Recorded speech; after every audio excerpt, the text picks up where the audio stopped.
یا رسول اللہ صلی اللہ علیہ وسلم میں آپ سے حدیث سنتا ہوں بھول جاتا ہوں. آقا نے فرمایا اپنی چادر بچھاؤ, اور حضور نے خالی لک بھرا اور ایسے کر دیا, اور کرنے کے بعد فرمایا ابو ہریرہ اسے لپیٹ لو. ابو ہریرہ کہتے ہیں میں نے اس چادر کو لپیٹ لیا. اس کے بعد اللہ نے ایسا قوت حافظہ عطا فرمایا کہ حضور کی جو بھی حدیث سنتا مجھے یاد رہتی.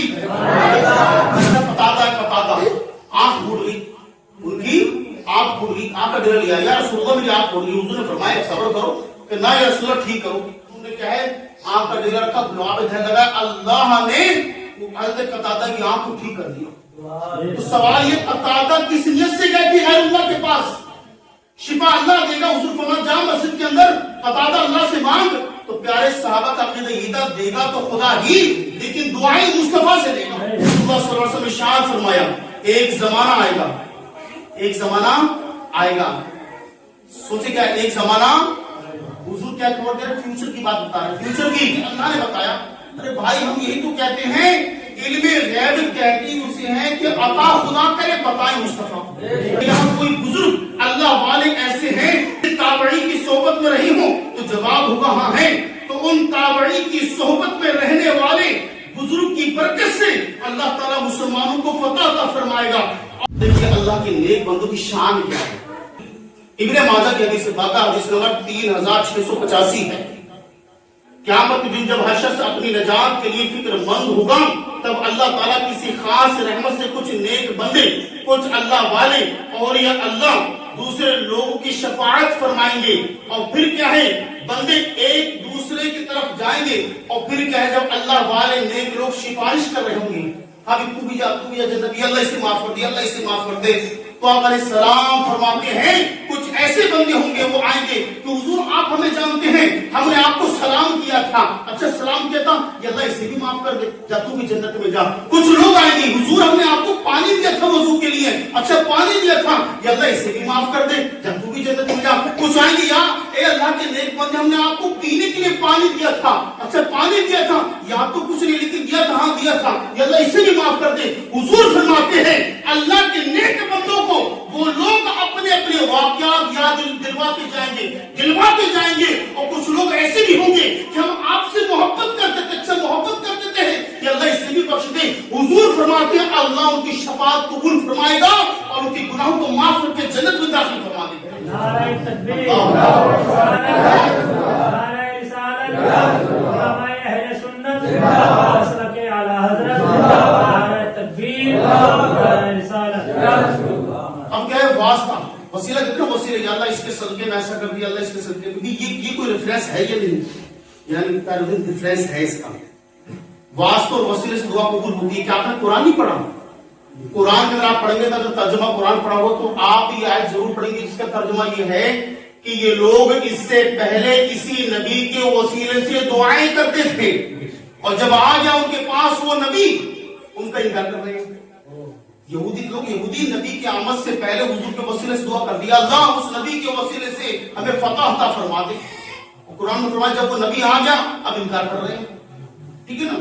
اب دیکھیں حدیث شریف, حدیث شریف ہے بخاری شریف حدیث نمبر 3649 ہے. اللہ تعالیٰ کے فضل و کرم سے صالحین نیک بندے کیا ہے ان کے وسیلے سے جو دعا مانگی ہے اللہ تعالیٰ قبول فرماتا ہے. اللہ اکبر. محمد بن اسماعیل بخاری رحمۃ اللہ تعالی حدیث نمبر 3649 کی حدیث کے راوی ابو سعید خدری رضی اللہ عنہ ہیں جن کا نام ہے سعید بن مالک سنان رضی اللہ عنہ ہیں. آپ نے فرمایا کہ رسول اللہ صلی اللہ علیہ وسلم نے ارشاد فرمایا ایک زمانہ آئے گا, ایک زمانہ آئے گا. سوچے کیا ایک زمانہ, حضور کیا خبر دے رہے, فیوچر کی بات بتا رہے, فیوچر کی. آج بندہ کہتا ہے حضور کو یہ پتا دیوار کے پیچھے ہو کیا رہا ہے, انہیں کیا پتا, لیکن حضور فیوچر کی بات بتا رہے ہیں. ایک زمانہ آئے گا, کبھی اللہ نے بتایا. ارے بھائی ہم یہی تو کہتے ہیں علم غیب کہتی اسے ہے کہ عطا خدا کرے بتائیں مصطفیٰ.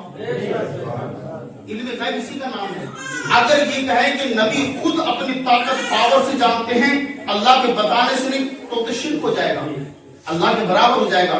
کیونکہ اللہ ہی بغیر کسی طاقت کے, بغیر مطلب طاقت کسی کے دیے بغیر خود اپنی طاقت سے جانتا تب کیا ہونے والا, کیونکہ خالق ہے. اور اس کے بتانے سے اس کے نبی جانتے ہیں. اس کو ہم علم غیب کرتے ہیں, فیوچر کی بات بتا دینا.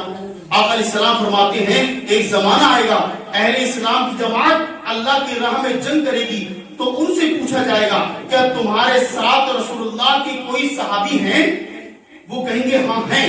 تب ان صحابی کی برکت سے اس دن ان کو فتح دے دی جائے گی, اس صحابی کی برکت سے ان کو فتح دے دی جائے گی. پھر ایک زمانہ آئے گا کہ مسلمانوں کی جماعت اللہ کی راہ میں جنگ کریں گی, اور اس موقع پر پوچھا جائے گا کہ یہاں رسول اللہ صلی اللہ علیہ وسلم کے صحابی کی کوئی صحبت اٹھانے والے یعنی تابعین موجود ہیں؟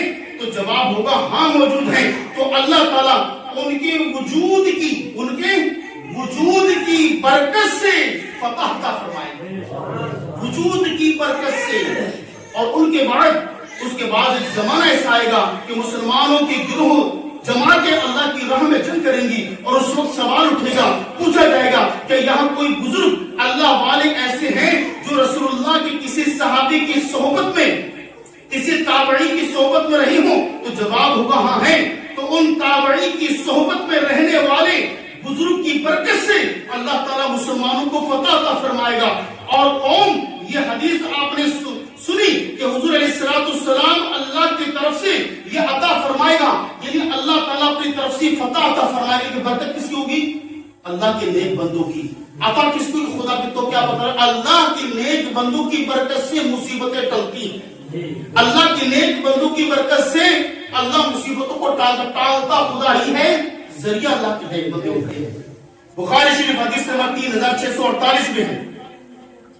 اور ابو ہریرہ رضی اللہ عنہ حضور کی بارگاہ میں آتے ہیں, عرض کرتے ہیں یا رسول اللہ صلی اللہ علیہ وسلم, میں آپ سے حدیث سنتا ہوں, بھول جاتا ہوں, اور آقا علیہ السلام مجھے کوئی حدیث یاد نہیں رہتی. آپ نے فرمایا اچھا ایسی بات ہے, ایسی بات ہے. حضور فرماتے جاؤ تم بادام اور پستے کا خمیرہ کھانا, جاؤ فلاں خمیرہ کھانا, تمہارا دماغ کیا مضبوط ہو جائے گا, یا فلاں ڈاکٹر یا حکیم کا پتہ بتا. تو حضور فرمایا اچھا ایسی بات ہے, حدیث بھول جاتے ہو, یاد نہیں رہتا. آقا نے فرمایا اپنی چادر بچھاؤ. چادر بچھائی اور حضور نے خالی لک بھرا اور ایسے کر دیا, اور کرنے کے بعد فرمایا ابو ہریرہ اسے لپیٹ لو.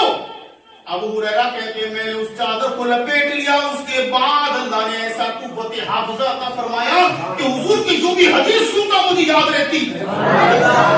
سوال اب یہ ہے, سوال یہ ہے اگر حضور سے مانگنا شرک تھا, ابو ہریرہ کیوں گئے حضور کی بارگاہ میں؟ حضور نے منع کیوں نہیں کیا؟ اے ابو ہریرہ قوت حافظہ خدا دے گا, طاقت خدا دے گا, ہمت خدا دے گا, بیماری دور خدا کرے گا, کیونکہ رسول اللہ علیہ السلام جانتے تھے دے گا تو خدا ہی, لیکن ذریعہ خدا مجھے بنائے گا.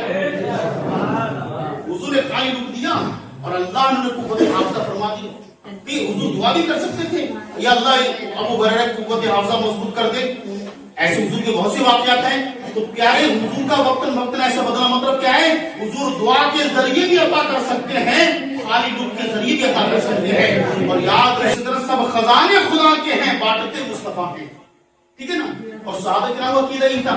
اس طرح قتادہ آنکھ پھوٹ گئی, ان کی آنکھ پھوٹ گئی, آنکھ کا ڈر لیا یا رسول اللہ میری آنکھ پھوٹ گئی. حضور نے فرمایا صبر کرو, کہ نہ یا رسول اللہ ٹھیک کرو.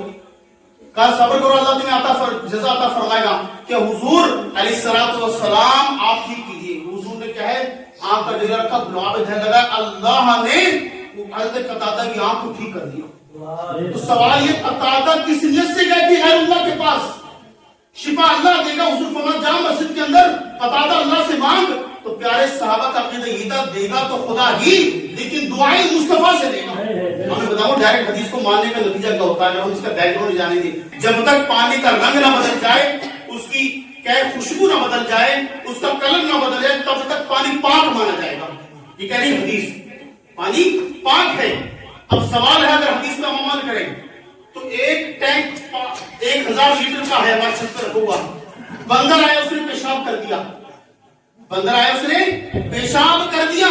بندر کے پیشاب کرنے سے نہ تو 1000 لیٹر پانی کا رنگ چینج ہوگا, نہ اسمیل چینج ہوگی, نہ ٹیسٹ چینج ہوگا. تو اب بخاری کی اس حوالے سے پانی پاک ہے, پانی پاک ہے. کیوں؟ پھر حدیث کا عمل کرو. پھر تو بخاری کہے جب تک رنگ چینج نہیں ہوگا, اسمیل چینج نہیں ہوگی, ٹیسٹ پاک ہے. یوں پانی لیکن نہیں، اس حدیث کا بیک گراؤنڈ دیکھنا پڑے گا، حدیث ہے کیا؟ اس کے تعلق جب اس کا ریسرچ ہوتا ہے تو اس کے ریسرچ امام ابو حنیفہ رحمۃ اللہ علیہ فرمائے جو یہ حدیث ہے یہ کیا ہے، بڑے تالاب کے تعلق سے ہے۔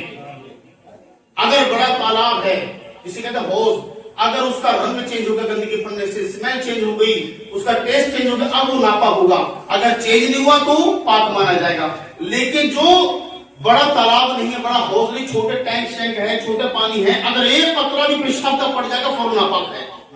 اللہ اکبر۔